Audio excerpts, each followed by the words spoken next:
बिस्मिल्लाहिर्रहमानिर्रहीम। अस्सलामुअलैकुम प्यारे दोस्तों, मैं हूं मुश्ताक अहमद और आप देख रहे हैं इस्लामिक यूट्यूब चैनल दीन आसान है। आज की वीडियो के अंदर हम बात करेंगे इल्म की फ़जीलत के बारे में।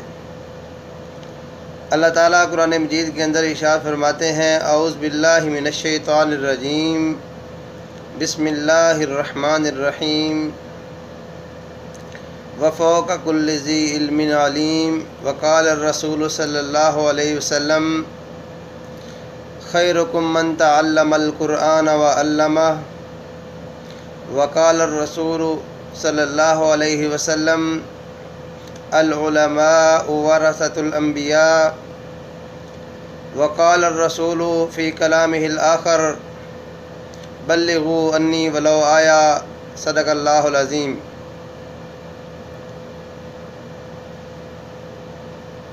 अल्लाह ताला कुरान मजीद के अंदर इरशाद फरमाते हैं, वफ़ौक़ कुल्लि ज़ी इल्मिन अलीम, कि हर इल्म वाले के ऊपर एक और इल्म वाला है। यानी एक अगर शागिर्द है तो उसको पढ़ाने वाला एक उस्ताद, अगर दूसरा उस्ताद है तो उस उस्ताद को पढ़ाने वाला एक उस्ताद। इसी तरीके से दर्जा बदर्जा ये इल्म चलता रहता है। और रसूल सल्लल्लाहु अलैहि वसल्लम ने इरशाद फरमाया कि खैरुकुम मन तअल्लमल कुरआन व अल्लमहु, तुम में से सबसे बेहतर वो है जो कुरान मजीद को सीखता है और सिखाता है। एक दूसरी हदीस के अंदर रसूलुल्लाह सल्लल्लाहु अलैहि वसल्लम ने फरमाया, अल उलमाउ वरसतुल अंबिया, कि उलमा अंबिया के वारिस हैं। इसका मतलब ये है कि रसूलुल्लाह सल्लल्लाहु अलैहि वसल्लम के बाद अब कोई नबी नहीं आएगा। अब उलमा अंबिया के वारिस हैं, वही लोगों के अंदर दीन को पहुंचाएंगे और उन्हीं की ज़िम्मेदारी लगाई गई है। तीसरी हदीस के अंदर रसूलुल्लाह सल्लल्लाहु अलैहि वसल्लम ने इरशाद फरमाया, बल्लिगू अन्नी वलो आया, तुम लोगों के अंदर पहुंचा दो अगरचे तुम्हें एक आयत ही क्यों ना मिले। यानी अगर आपको एक आयत ही याद क्यों ना हो, आप उस आयत को लोगों के अंदर पहुंचाएं और अपना वरासतुल अंबिया, अंबिया की वरासत वाला हक़ अदा करें। और इल्म का हासिल करना हर मर्द और औरत के ऊपर फ़र्ज़ है। और फिर जितना इल्म हासिल किया हो उसके ऊपर अमल भी करना और दूसरों तक पहुंचाना भी उसके लिए ज़रूरी और फ़र्ज़ है। जैसा कि आपने थंबनेल के ऊपर पढ़ा कि दुनिया में सबसे बड़ा आलिम कौन, इसके बारे में आपके सामने एक वाक़या पेश करना चाहता हूँ कि एक बार हज़रत मूसा अलैहिस्सलाम अपनी कौम के लोगों के साथ वाज़ व नसीहत का मामला कर रहे थे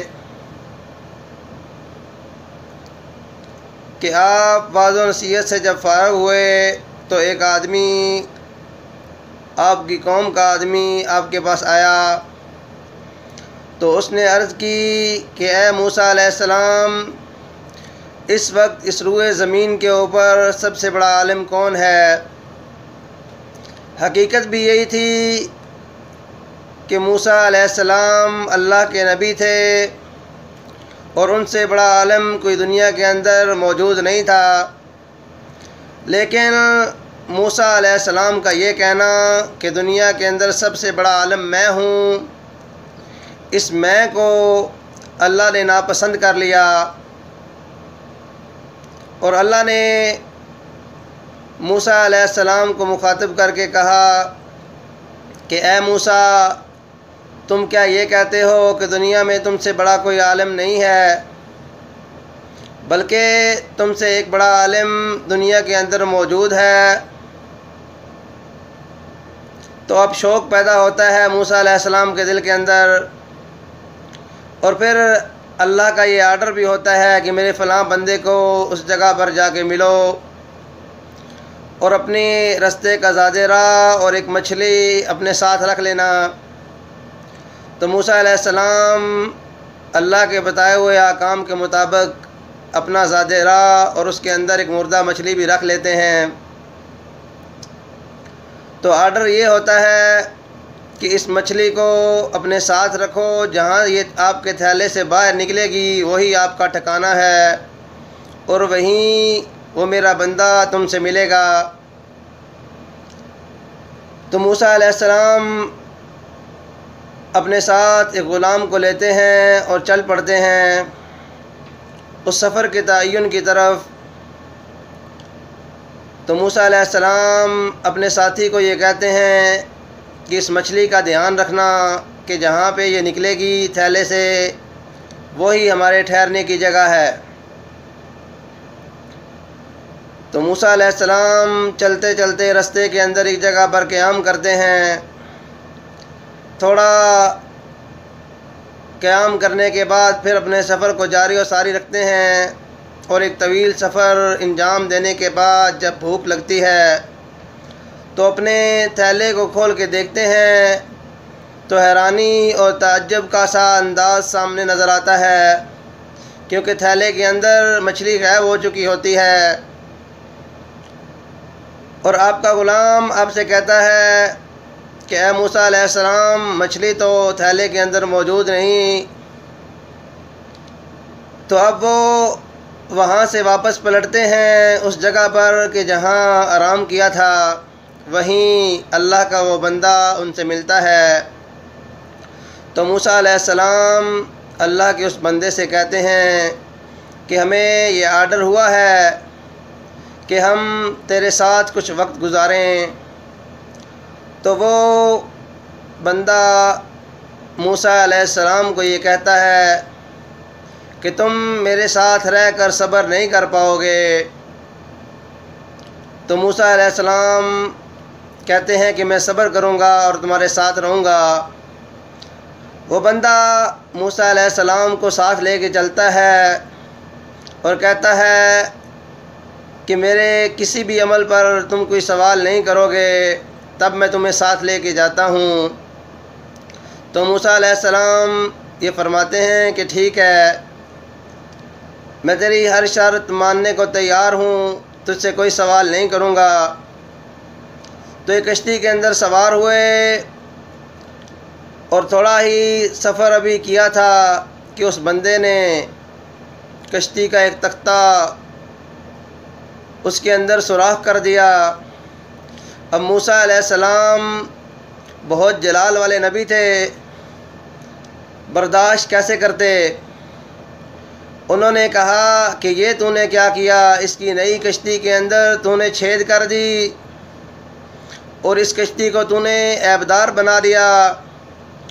तो उसने कहा कि मूसा अलैहिस्सलाम, मैंने आपसे पहले भी कहा था कि आप सब्र नहीं कर पाएंगे। तो मूसा अलैहिस्सलाम ने उससे कहा कि नहीं, मैं तुम्हारे साथ चलता हूँ, अब तुझसे कोई सवाल नहीं करूँगा। तो वो अपने सफ़र को जारी रखते हैं और एक ऐसी जगह पर पहुँचते हैं जहाँ पर उन्हें बहुत ज़्यादा भूख लगती है और एक आबादी नज़र आती है। तो आबादी में उन घरों से वो सवाल करते हैं कि हमें भूख लगी है, कुछ खाने को दो। तो आबादी वाले सरासर कुछ देने से इनकार कर देते हैं और कहते हैं कि हमारे पास तुम्हें देने के लिए कुछ नहीं। तो वहीं उन्हें एक दीवार नज़र आती है जो बोसीदा और बिल्कुल गिरी हुई थी। तो वो उस दीवार को मुरम्मत कर देता है। तो मूसा अलैहिस्सलाम फिर सवाल करते हैं कि अगर तुम इनसे इसकी उजरत लेते तो हमें खाने के लिए कुछ मिल जाता, लेकिन तुमने जिन लोगों ने हमें खाना भी नहीं दिया उनके लिए तुमने दीवार तामीर कर दी। तो फिर उसने कहा कि मूसा अलैहिस्सलाम आप सब्र नहीं कर पाएंगे। तो मूसा अलैहिस्सलाम ने कहा कि चलो 2 बार हो गए, अब तुमसे सवाल नहीं करूँगा। तो उसने कहा, हमने उससे दरख्वास्त की कि आगे चलते हैं, अब मैं आपसे कोई सवाल नहीं करूँगा। तो उसने कहा कि अब 3री बार है, इसके बाद मैं भी सब्र नहीं कर पाऊँगा। तो मूसा अलैहिस्सलाम ने आगे चलने की दरख्वास्त की। वो थोड़ा आगे चले तो देखा एक बच्चा सामने खेल कूद रहा था, तो उसने उसको कत्ल कर दिया। तो मूसा अलैहिस्सलाम गुस्से में आ गए और कहा कि चलो पहले तो जो मामला था हुआ, अब तूने नाहक एक इंसान को कत्ल कर दिया, अब मेरे से बर्दाश्त नहीं होता। तो मूसा अलैहिस्सलाम से उसने कहा कि अब बस, अब तुम्हारा रास्ता अलग मेरा अलग, लेकिन तुम्हें मैं ये बात बताता हूँ कि मैंने ऐसा क्यों किया। पहली बात कि जिस कश्ती को मैंने ऐबदार किया था उसके मामले पे सुनिए कि मैंने ऐसा इसलिए किया कि दरिया के दूसरे किनारे पर एक बादशाह रहता है जो नई और अच्छी चीज़ को अपने कब्ज़े में ले लेता है, तो इसलिए मैंने उसे ऐबदार कर दिया क्योंकि वो एक गरीब बंदे की कश्ती थी। और रही बात उस दीवार की, तो वो यतीम बच्चों की दीवार थी, उसके नीचे उनके वालिदैन ने ख़जाना उन बच्चों के लिए छुपा रखा था और वो गिर चुकी थी और कुछ अरसे के बाद तो उसका निशान ही मिट जाता, इसलिए मैंने उस दीवार को तामीर कर दिया। और फिर जहाँ तक उस बच्चे की बात की जाती है, तो वो बच्चा अपने माँ बाप का अकेला बेटा था और ये ख़दशा पाया जा रहा था कि उस बच्चे की वजह से उसके माँ बाप कुफ्र में मुब्तला हो जाएंगे, तो इसलिए मैंने उस बच्चे को कत्ल कर दिया क्योंकि वो बच्चा अपने माँ बाप के ईमान के अंदर रुकावट बनने वाला था।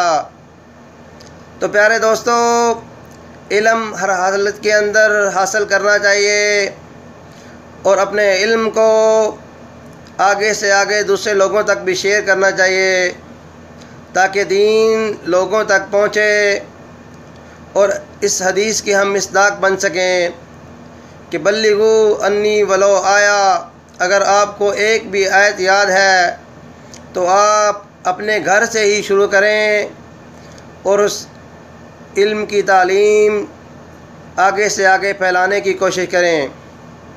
तो वीडियो ख़त्म करने से पहले हर बार की तरह अब लोगों से एक रिक्वेस्ट करूंगा कि जिन भाइयों ने अभी तक मेरे चैनल को सब्सक्राइब नहीं किया, वो रेड बटन को दबा कर सब्सक्राइब करें ताकि आने वाली कोई भी दीनी वीडियो उसका नोटिफिकेशन सबसे पहले आपको मिले, और साथ ही वीडियो को लाइक भी कर दीजिए। जज़ाकुमुल्लाहु खैर।